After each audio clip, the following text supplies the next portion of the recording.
नमस्कार, आप देख रहे हैं स्वामी न्यूज और मैं हूं राजीव शर्मा और अब चलते हैं खबरों के सफर पर प्राइम टाइम बुलेटिन के साथ। अजमेर के नौनकरण अहाता क्षेत्र में जमीनी मामले को लेकर 2 दिन पूर्व वकील राजदीप चौधरी के साथ हुई मारपीट मामले में आज समस्त अधिवक्ताओं ने बार एसोसिएशन अध्यक्ष चंद्रभान सिंह राठौर के नेतृत्व में पुलिस उप अधीक्षक को ज्ञापन सौंपकर मारपीट करने वालों की गिरफ्तारी की मांग की गई।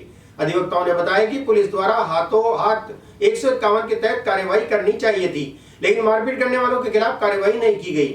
इसी विरोध स्वरूप आज पुलिस उप अधीक्षक को ज्ञापन सौंपकर कार्रवाई की मांग की गई। अजमेर के नगरा क्षेत्र में 2 दिन पूर्व जमीन पर निर्माण कार्य मामले को लेकर 2 पक्षों में झड़प हो गई थी। इसमें वहां पर मौके पर पहुंचे अधिवक्ता राजदीप चौधरी के साथ कुछ लोगों द्वारा मारपीट करने का मामला भी सामने आया था।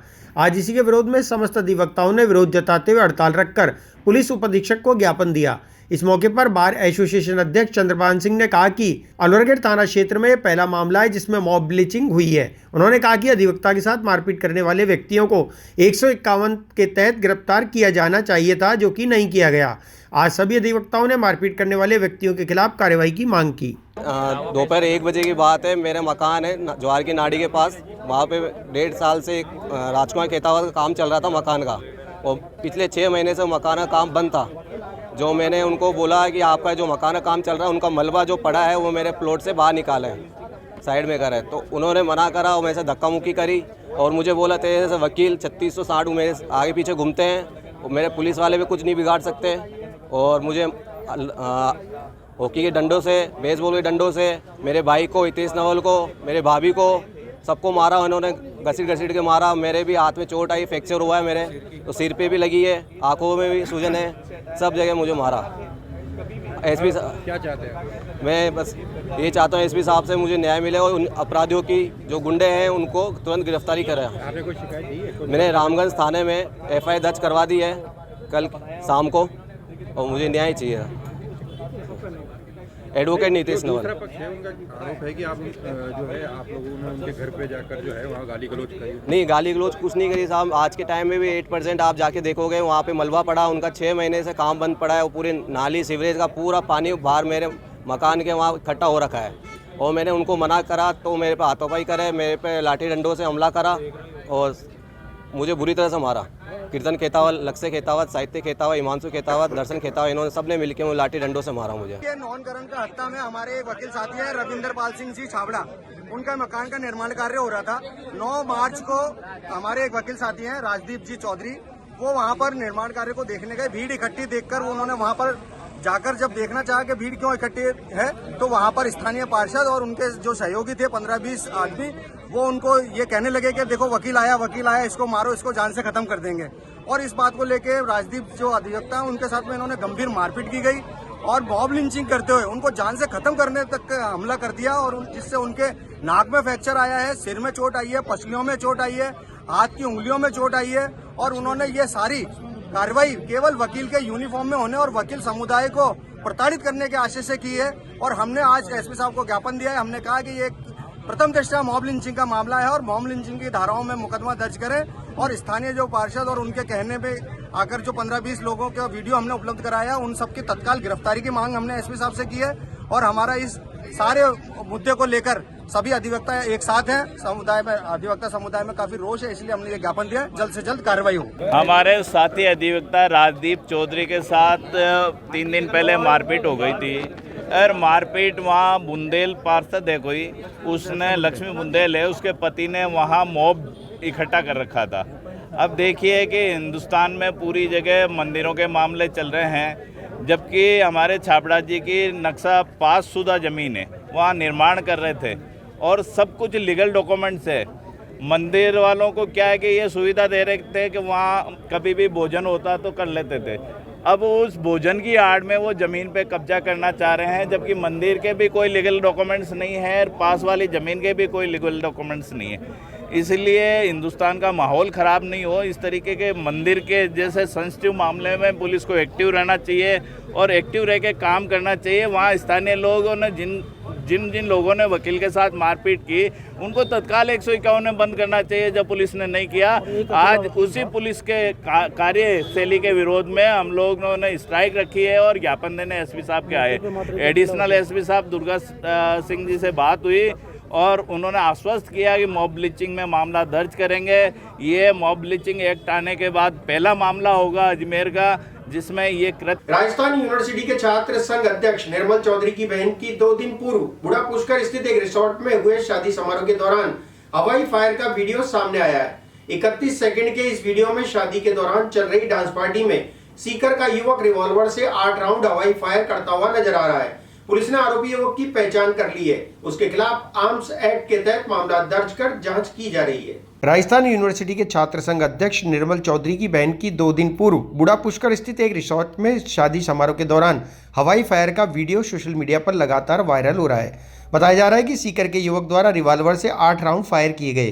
प्रशिक्षु IPS कांबलेशरण गोपीनाथ ने बताया कि ASI बलदेव राम जाप्ते के साथ गश्त करते हुए शनिवार दोपहर बुढ़ा पुष्कर पहुंचे, जहां उन्हें बीट कांस्टेबल धर्मपाल ने बताया कि सोशल मीडिया के ट्विटर अकाउंट पर जीवन सिंह की ID पर एक वीडियो वायरल हो रहा है, जिसमें लिखा गया है कि राजस्थान विश्वविद्यालय के अध्यक्ष निर्मल चौधरी की बहन की शादी में खुलेआम हो रही फायरिंग प्रशासन को खुली चुनौती दे रही है। 31 सेकंड के इस वीडियो में डांस के दौरान छोटे हथियार से इस वीडियो में लगातार 8 राउंड फायर करते हुए दिखाया गया है।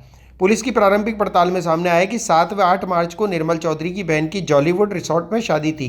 डांस पार्टी से सीकर में ग्राम खेरवा निवासी नबील मोहम्मद ने हवाई फायर किया। प्रारंभिक जांच के बाद पुलिस ने आरोपी नबील के खिलाफ आर्म्स एक्ट के तहत मामला दर्ज कर उसकी तलाश शुरू कर दी है।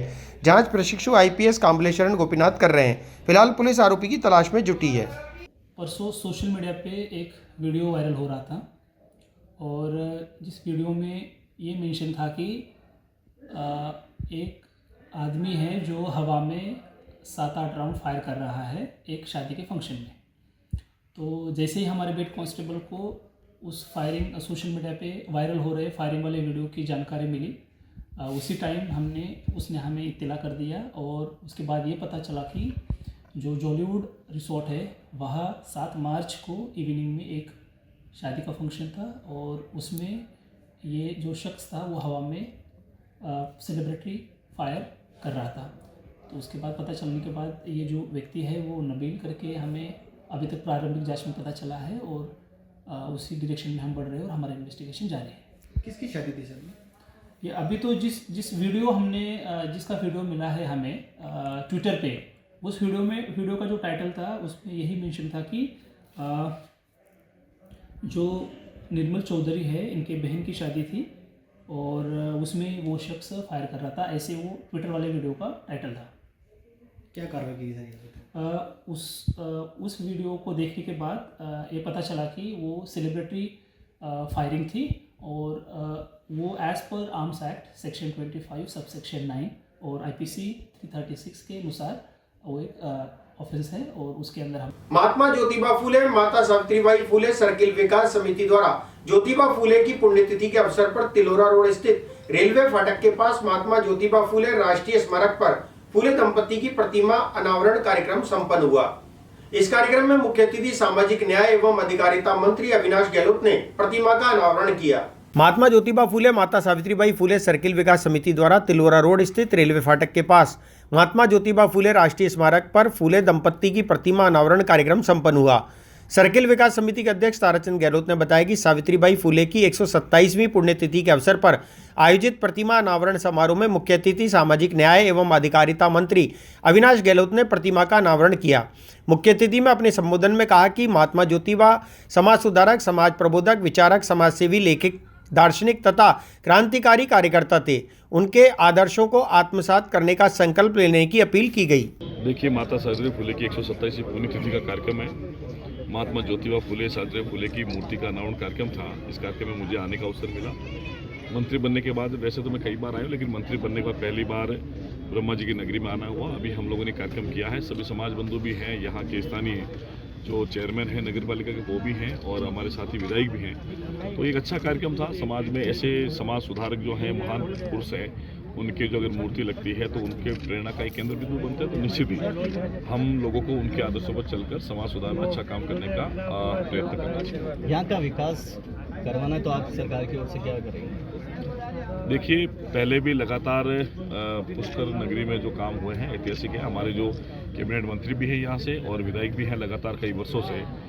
सुरेश सिंह जी राउत, उन्होंने बहुत अच्छे काम किए हैं। नगर पालिका ने भी बहुत अच्छे काम किए हैं और आने वाले समय में सरकार की ये मंशा है कि जो तीर्थ नगरी है पुष्कर, जो छोटी काशी के नाम से भी हम इसको जानते हैं, तो इसके विकास के लिए कोई कसर नहीं छोड़ी जाएगी। और सरकार ने वैसे भी ये हमारी मंदिरों को विकास के लिए उन्होंने आने वाले समय में एक फोर्स बनाकर जिनके विकास का काम किया। महात्मा ज्योतिबा फुले, माता सावित्रीबाई फुले विकास सर्किल के ऊपर मूर्ति का ये जो मतलब उद्घाटन हुआ है और आज माता सावित्रीबाई फुले की 127वीं जो पुण्यतिथि है, इस शुभ अवसर को पर हमारे माननीय जो मतलब मुख्य अतिथि है वो है अविनाश जी गहलोत साहब और विशिष्ट अतिथि के रूप में हमारे भागचंद जी सैनी साहब जो बांदीकुई से जो मतलब विधायक है और भगवानाराम जी सैनी साहब और इत्यादि पूरे देश से आज यहाँ पे मतलब आए हैं मतलब समाज के प्रतिनिधि। अजमेर शहर स्मार्ट सिटी योजना के तहत पटेल स्टेडियम भव्य स्तर पर तैयार हो रहा है। 43 करोड़ की लागत से खेलकूद के लिए बन रहे इस स्टेडियम में एथलेटिक्स ट्रैक, फुटबॉल मैदान बनवाए गए हैं। इस स्टेडियम का खिलाड़ी जल्दी उपयोग कर सकेंगे।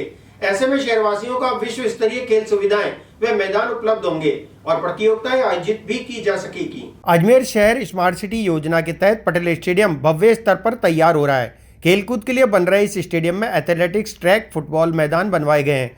इस स्टेडियम का खिलाड़ी जल्दी उपयोग कर सकेंगे। ऐसे में शहरवासियों को अब विश्व स्तरीय खेल सुविधाएं व मैदान उपलब्ध होंगे और प्रतियोगिताएं आयोजित भी की जा सकेंगी। 43 करोड़ रुपए की लागत से बनकर तैयार हो रहे इस स्टेडियम में मल्टीलेवल इंडोर स्पोर्ट्स कॉम्प्लेक्स में रेसलिंग, बॉक्सिंग, कबड्डी, जूडो प्रतियोगिताएं होंगी। इसके अलावा इसमें gymnasium, volleyball court, table tennis व फुटबॉल मैदान भी रखे गए हैं। स्पोर्ट्स कॉम्प्लेक्स में 60 खिलाड़ियों में कोच के ठहरने की व्यवस्था की जा रही है। एथलेटिक्स के लिए 400 मीटर का ट्रैक, 2 टेनिस कोर्ट, नया synthetic badminton court, lawn tennis court भी मौजूद है और दर्शकों के बैठने की भी विशेष दीर्घा में व्यवस्था की गई है। इस बारे में नगर निगम अधिकारी और महापौर से जानकारी प्राप्त की गई। उन्होंने बताया कि पटेल स्टेडियम का कुछ कार्य अभी बाकी है और स्मार्ट सिटी द्वारा उन्हें इंडोर स्टेडियम और गेस्ट हाउस सुपुर्द कर दिया गया है। जल्दी स्मार्ट सिटी द्वारा नगर निगम को पटेल मैदान भी कार्य पूर्ण होने के बाद सुपुर्द कर दिया जाएगा। अजमेर नौनकरण का अहाता क्षेत्र में जमीनी मामले को लेकर हुआ विवाद गहराता जा रहा है। आज क्षेत्रीय पार्षद के पास के वार्ड के पार्षद और क्षेत्रवासियों द्वारा पुलिस अधीक्षक और जिला कलेक्टर को ज्ञापन सौंपकर स्थिति से अवगत कराया गया। साथ ही पार्षद और क्षेत्रवासियों पर लगे आरोपों को झूठा बताते हुए अपना पक्ष रखा। इसके बाद पार्षद और क्षेत्रवासियों द्वारा नगर निगम में धरना दिया गया। नौनकरण का अहाता क्षेत्र में 2 दिन पूर्व हुए जमीनी विवाद का मामला गरमाता ही जा रहा है। आज क्षेत्रीय पार्षद लक्ष्मी मुंदेल और पास के ही वार्ड के पार्षद पति क्षेत्रवासियों के साथ जिला कलेक्ट्रेट कार्यालय पहुंचे। यहां पहुंचकर उन्होंने जिला कलेक्टर को ज्ञापन सौंपकर क्षेत्र की जमीन के विवाद के बारे में अवगत कराया। इस मौके पर कांग्रेस ब्लॉक अध्यक्ष निर्मल बैरवाल ने कहा कि कुछ लोगों द्वारा फर्जी तरीके से नक्शा पास कराकर जमीन पर अतिक्रमण किया जा रहा है। उन्होंने कहा कि यह भूमि सार्वजनिक है और क्षेत्रवासियों के जन्म मरण प्रण के कार्य में आती है। उन्होंने बताया कि पार्षद पति ईश्वर राजौरिया और लक्ष्मी बुंदेल पर झूठे मुकदमे दर्ज कराए गए हैं। पार्षद पति बैरवाल ने कहा कि अगर उनकी मांगे नहीं मानी जाती है तो क्षेत्रवासियों के साथ वे कलेक्ट्रेट कार्यालय के बाहर आमरण अनशन करेंगे। चल रहा है 2005 के अंदर इन्होंने फर्जी रजिस्ट्री करा करके फर्जी नक्शा पास करा करके 2005 में कराया, 2015 में कराया, फिर उसके बाद 2023 के अंदर नक्शा पास कराया। आप देखिए कि वो एडीए के अंदर वहाँ पर वो जमीन बोल रही है पार्क और वहाँ पर फर्जी नक्शा पास का। हमारी यही मांग है कि सारे जितने भी क्षेत्रीय लोग हैं, वहाँ के क्षेत्रीय पार्षद वगैरह जो भी आसपास के और भी पार्षद हैं, सभी की यही मांग है कि वो जो पब्लिक है सार्वजनिक भूमि है, सार्वजनिक भूमि पर आम जनता के काम होते हैं, वहाँ पर जन्म मरण परण के सारे कार्य वहाँ पर होते हैं। उसके फिर भी उपरांत वहाँ पर फर्जी नक्शा और अभी जबकि निगम ने वह नोटिस चिपका दिया है, उसकी नोटिस की अवहेलना हो रही है। दादागिरी से वहाँ काम कराया जा रहा है। वहाँ पर अगर जनता वहाँ काम को रोकने जाती है तो जनता के ऊपर झूठे आरोप लगा करके उनके ऊपर मेरे भाई ईश्वर राजौरिया पार्षद और क्षेत्रीय पार्षदों के ऊपर वहाँ झूठे आरोप लगा करके मुकदमा दर्ज किया जाता है। आम जनता के ऊपर झूठा मुकदमा लगाया जाता है। हम कलेक्टर साहब से यही मांग है कि उस नक्शे को निरस्त कराया जाए और जो जनता जो मुकदमे लगाए गए वो सभी मुकदमों को वापस लिया जाए, क्योंकि वहाँ पर वकीलों को बुला करके डराया धमकाया जाता है। हमारी सबकी यही मांग है, हम सब जो पार्षद है यहाँ पर इकट्ठे होकर के और आम जनता इकट्ठे होकर के आइए और हमारे कलेक्टर साहब यही मांग, अगर कलेक्टर साहब इस बात को नहीं मांगती है तो हम यहाँ पर आमरण अनशन पे 2 दिन बाद आमरण अनशन और धरने पे बैठेंगे। निर्मल कुमार बैरवाल, अखिल भारतीय कोली समाज शहर अध्यक्ष। रविंद्र पाल सिंह जी छाबड़ा पता नहीं कहाँ से रजिस्ट्री करा के ले आए हैं, क्या करके लाए ये समझ में नहीं आया। पूरे क्षेत्रवासी बहुत आक्रोश में है। यहाँ पर धार्मिक सारी कार्यक्रम, किसी का चरण मरण प्रण, किसी बेटी पढ़ाई, उसी जगह से हुआ करती थी। अब ये कहाँ से फर्जी नक्शा पास करा के ले आया है उसे हमें पता नहीं है। कितनी बड़ी जमीन है ये सर अजमेर नौनकरण का आहता क्षेत्र में जमीनी मामले को लेकर विवाद गहराता जा रहा है। आज क्षेत्रीय पार्षद और पास के वार्ड के पार्षद सहित क्षेत्रवासियों द्वारा नगर निगम में धरना दिया गया। इस अवसर पर ईश्वर राजौरिया और पार्षद लक्ष्मी मुंदेल ने नगर निगम के अधिकारी और कर्मचारियों पर आरोप लगाते हुए कहा कि उनके द्वारा एडीए की जमीन का नक्शा नगर निगम द्वारा फर्जी तरीके से पास कर दिया गया, जबकि उसका खसरा नंबर तक नहीं लिखा गया। उन्होंने बताया कि उक्त जमीन क्षेत्रवासियों के सार्वजनिक और धार्मिक कार्यक्रम आयोजन के काम में आती है और उस पर कब्जा किसी और व्यक्ति का भी दिखाया जा रहा है। इस मौके पर पार्षद और क्षेत्रवासियों ने कहा कि जब तक नगर निगम के अधिकारी उनकी मांगों को नहीं मानते तब तक उनका धरना जारी रहेगा। देखिए, कितने ही मुकदमे हो जाएं, जब बात आ जाती है जनता की और सामाजिक सरोकार की तो निश्चित रूप से मुकदमे लगाएं आप, हमें कोई डर नहीं है। हम नगर निगम में धरने पर बैठे हैं जब तक उच्च अधिकारी और जो यहाँ के जिम्मेदार नुमाइंदे हैं वो जब तक हमारी बात को नहीं सुनेंगे और हमारी जो मांग है उसको पूरी नहीं करेंगे। हमारी मुख्य मांग है नक्शा निरस्तीकरण को लेकर। मैं आपको कुछ तथ्य आपके सामने रखना चाहूंगा आपके चैनल के माध्यम से, क्योंकि स्वामी न्यूज को पूरा शहर देखता है। तो इस चैनल के माध्यम से मैं लोगों को ये बताना चाहूंगा कि ये जो मामला है ये मामला है 1975 की बाढ़ के बाद, जब नौनकरण का आहता में जो सार्वजनिक जगह थी जिसको छोड़ा गया था। एडीए के पास ये पूरी भूमि है, एडीए के अंडर में ये भूमि आती है। इस जगह को इसलिए छोड़ा गया था कि यहाँ पर जो ये कच्ची बस्ती है, नौनकरण का कच्ची बस्ती, जो 48 कच्ची बस्तियों में शामिल है, इस बस्ती के लोग इस सार्वजनिक जगह का उपयोग अपने जीवन मरण परण शादी ब्याह में धार्मिक आयोजनों में करते थे। परंतु राजनीति का दबाव मान लीजिए, चाहे प्रशासन की नाकामी मान लीजिए, उच्च पदों पर बैठे और पैसे वाले लोगों ने इस भूमि को फर्जी तरीके से सबसे पहले तो रजिस्ट्री कराई जाती है। रजिस्ट्री कराने के बाद में उन्होंने, देखिए आप, रजिस्ट्री में कहीं पर भी खसरा नंबर दर्ज नहीं है।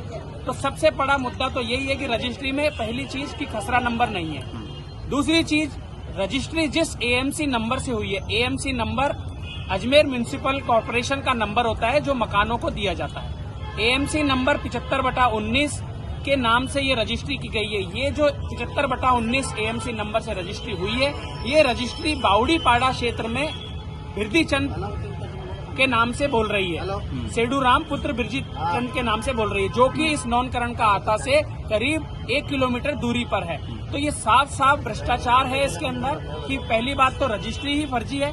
दूसरी चीज, जो नक्शा पास किया गया है वो नक्शा पास किया गया है एएमसी नंबर 75/19 का, जो कि बावड़ीपाड़ा क्षेत्र में है। और निर्माण जो कार्य चल रहा है वो चल रहा है नौनकरण का आहता क्षेत्र में, जो सार्वजनिक संपत्ति है, जो एडीए की रिकॉर्ड में भी दर्ज है और पटवारी ने इसकी रिपोर्ट भी हमारे को दी है और निगम में भी वो रिपोर्ट पहुंचाई गई है। तो ये खुला खेल चल रहा है नगर निगम में। जो नक्शा स्वीकृत हो रहे हैं, फर्जी तरीके से नक्शा स्वीकृत होते हैं। अधिकारी कोई ध्यान नहीं देता, कोई जेईएन एईएन मौके पर नहीं जाते हैं और यहाँ चैम्बर में बैठ के नक्शा स्वीकृत हो जाता है। आम जनता इसकी लड़ाई में लड़ती है, पिसती है, परेशान होती है। इनको कोई मतलब नहीं है, ये मौके पे जाके देखते नहीं है कि क्या है मामला। अब आप बताइए, नगर निगम से हमने आरटीआई के थ्रू जब एएमसी नंबर की जांच कराई तो उसमें साफ पता चल रहा है कि सेडू राम सन ऑफ बिरदी चंद, जो कि बावड़ीपाड़े का व्यक्ति था, बावड़ीपाड़े का रहने वाला है, वहां का नक्शा स्वीकृत करा लिया और निर्माण चल रहा है नौनकरण का आहता में। तो ये सरासर दुर्भाग्यपूर्ण है, नगर निगम की छवि धूमिल करने वाला है। मैं नगर निगम के महापौर महोदय से भी ये निवेदन करना चाहूंगा कि महोदय, आप इन अधिकारियों पर लगाम लगाएं। ये जो फर्जी नक्शे पास करते हैं, अपनी जेब गर्म करते हैं, इन पर रोक लगे और आप इसको कंट्रोल करें। और पूरी जांच करने के बाद में, ये आपके ही समाज के लोग हैं, आपके ही क्षेत्रवासी हैं, इन्होंने आपको भी मतदान दिया है। आपसे हम अनुरोध करते हैं कि आप कृपया अपनी पावर का यूज करके इस नक्शे की जांच कराकर इस नक्शे को निरस्त कराएं। क्या मानते हैं, एडीए की जमीन है उसके बावजूद भी नगर निगम नक्शा पास करते हैं? देखिए, सरासर नाइंसाफी है और अधिकारियों की अपने पद का दुरुपयोग है ये कि आपने पूरी जांच की नहीं, नक्शा निरस्त करना है आपको, लेकिन आपने नक्शा पास कर दिया। एडीए की जमीन है, अभी तक के जो रिकॉर्ड आए हैं उसमें खसरा नंबर एडीए का बोल रहा है, रजिस्ट्री में कहीं पर खसरा नंबर दर्ज नहीं है। एएमसी नंबर से अगर आप मानते नक्शा पास, तो आपने एएमसी नंबर को भी नहीं देखा, एएमसी नंबर किसी और व्यक्ति के नाम बोल रहा है। तो आप क्या करना चाह रहे हैं? ये सरासर नाइंसाफी है आम जनता के खिलाफ, और हम जब तक बैठे रहेंगे जब तक हमारी मांग पूरी नहीं हो जाती है। अगर नहीं होती है तो ये पूरी हमारी समाज, हमारी बस्ती, हमारे सारे क्षेत्रवासी 36 कौम के लोग वहां पर रहते हैं। रेगर समाज रहता है, बैरवा समाज रहता है, कोली समाज रहता है वहां पर, और सभी वाल्मीकि समाज के लोग वहां रहते हैं। सभी समाज के लोग और समाजों के जितने भी प्रतिनिधि हैं, हमारे पार्षद साथी भी आज हमारे साथ धरने पर थे। हम सब साथ मिलकर जयपुर में हमारे जो मंत्री हैं खर्रास जी, उन खर्रास जी से भी मुलाकात करेंगे और इस मामले की पूरी जानकारी विद दस्तावेज के साथ उनको उपलब्ध कराएंगे कि किस तरह से नगर निगम के कुछ अधिकारी मिलीभगत करके और आम जनता को ठगने का काम कर रहे हैं। ये वार्ड नंबर 49 में एडीए की 48 अच्छी बस्ती में नामकरण का खाता भी आता है, जिसका नगर निगम द्वारा एक फर्जी नक्शा पास किया जाता है। उसके जोश में आप देख रहे हैं पूरा वार्ड अतिक्रमण में हो रहा है, और आप देख सकते हैं कि कितने लोग इसको लेकर आश्वस्त है। हम प्रशासन से बार बार इस चीज के लिए मांग कर रहे हैं। हमने एसपी सर को लेटर दे दिया, कलेक्टर मैडम को दे दिया, नगर निगम ने दे दिया, आयुक्त 1 महीने से परेशान हो रहे हैं। वो ये कहते हैं कि कभी एडीए के पास जाओ। एडीए द्वारा 3 बार इसको काम को बंद करवाया गया है, नगर निगम द्वारा भी 3 बार यहाँ पे काम बंद करवाया गया है। वो सामने वाला एक रविंदर पाल सिंह छाबड़ा नाम से एक नक्शा पास होता है, जिसमें बहुत सारे वकील वहाँ पे आ जाते हैं। हमारे लोगों को यहाँ पे डराया जाता है, बदतमीजी की जाती है, जान से मारने की धमकी दी जाती है। मुझ पर भी उसने मुकदमा दर्ज करा रखा है। वकील होने के नाते उसकी सुनी जाती है और FRI की जाती है, और हमारे लिए कुछ भी नहीं है। मेरा मुकदमा भी दर्ज नहीं किया। इस तरह का ऐसा क्या है जो उसकी सुनाई दी जा रही है? फर्जी तरह से हम बता रहे हैं, बार बार हमारे पास सारे कागज है, फर्जी तरीके से नक्शा पास किया जाता है और हम उससे को निरस्त। अच्छा, जमीन किसकी है वो? जमीन सरकारी है, एडीए में, वहाँ पे पार्क घोषित किया जा रहा है। अच्छा, एडीए की जमीन है? एडीए की और जमीन। नक्शा पास कहाँ से हुआ है? नक्शा पास निगम से हुआ है। अच्छा, क्या कहना चाहेंगे? जनप्रतिनिधि है, पार्षद है, उसके बावजूद भी नगर निगम में सुनवाई नहीं हो रही आपकी? हम जनप्रतिनिधि है होने के बावजूद भी हमारी सुनवाई नहीं हो रही, तो हम मुख्यमंत्री जी के पास भी जाएंगे और प्रधानमंत्री जी के पास भी जाएंगे। अच्छा, आज इससे पहले, यहाँ आने से पहले, नगर निगम से पहले आप लोग कलेक्ट्रेट भी गए थे।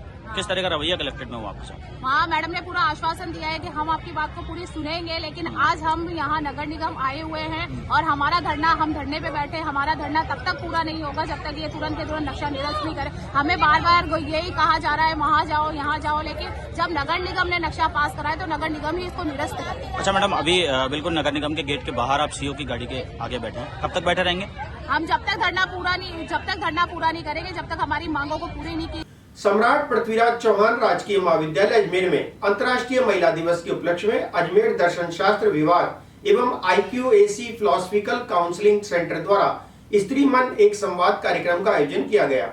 इस कार्यक्रम में मुख्य अतिथि पूर्व जिला प्रमुख सरिता गैना उपस्थित रहीं। सम्राट पृथ्वीराज चौहान राजकीय महाविद्यालय अजमेर में अंतर्राष्ट्रीय महिला दिवस के उपलक्ष्य में अजमेर दर्शन शास्त्र विभाग एवं IQAC फिलोसफिकल काउंसिल सेंटर द्वारा स्त्री मन एक संवाद कार्यक्रम का आयोजन किया गया। इस कार्यक्रम में मुख्य अतिथि पूर्व जिला प्रमुख सरिता गैना उपस्थित रहीं। इस मौके पर महाविद्यालय की समस्त महिला संकाय सदस्यों द्वारा स्त्री मन, उसकी संरचना, मौलिकता, विशिष्टता पर विस्तृत रूप से विचार विमर्श किया गया। तो हमें लग रहा था कि हम तो केवल सैद्धांतिक बात करते हैं, लेकिन व्यवहारिक बात राजनीति में होती है और पुलिस में होती है और विशेष रूप से महिला थाना में। तो जो पहलू हम नहीं देख पाते, उन सभी पहलुओं पर स्त्रियों के बारे में हम चर्चा करेंगे।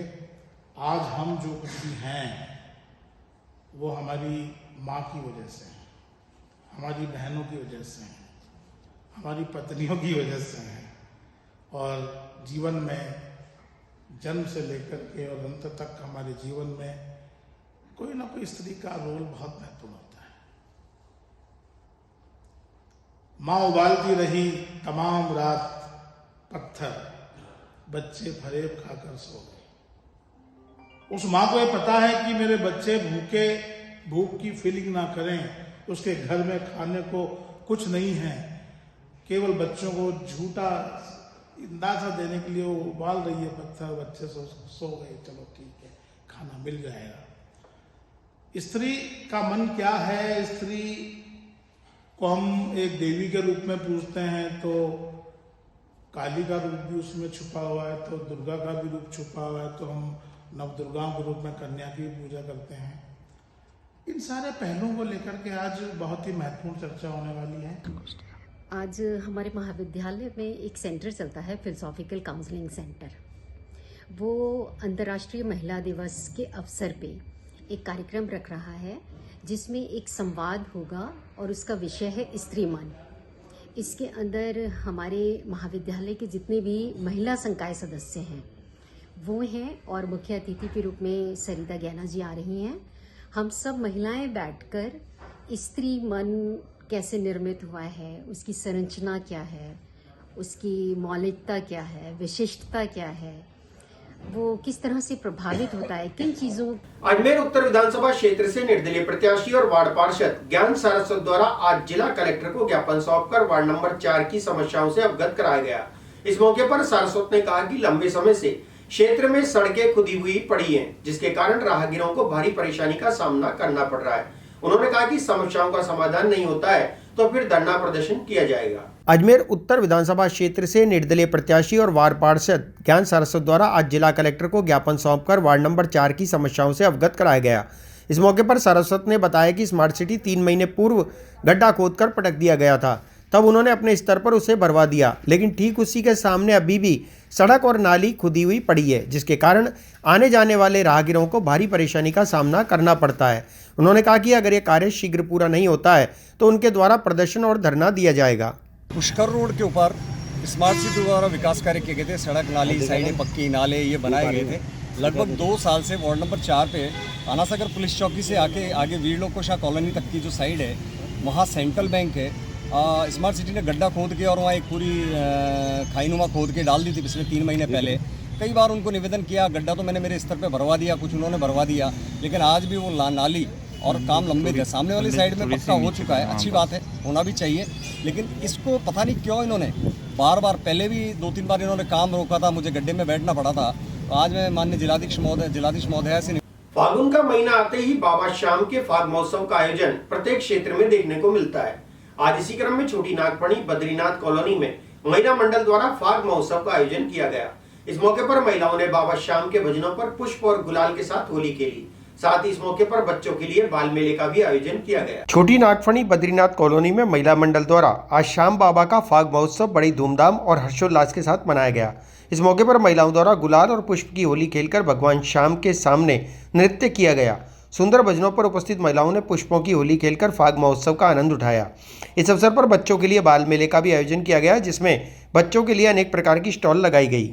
ये फाग उत्सव मनाया जा रहा है, ये बद्रीनाथ कॉलोनी में 2 साल से हो रहा है और इस बार महिला मंडल की तरफ से बहुत अच्छा हो गया है ये, और ये बाबा की मेहरबानी है कि इतना अच्छा प्रोग्राम हो रहा है। तो क्या कर रहे हो आप लोग?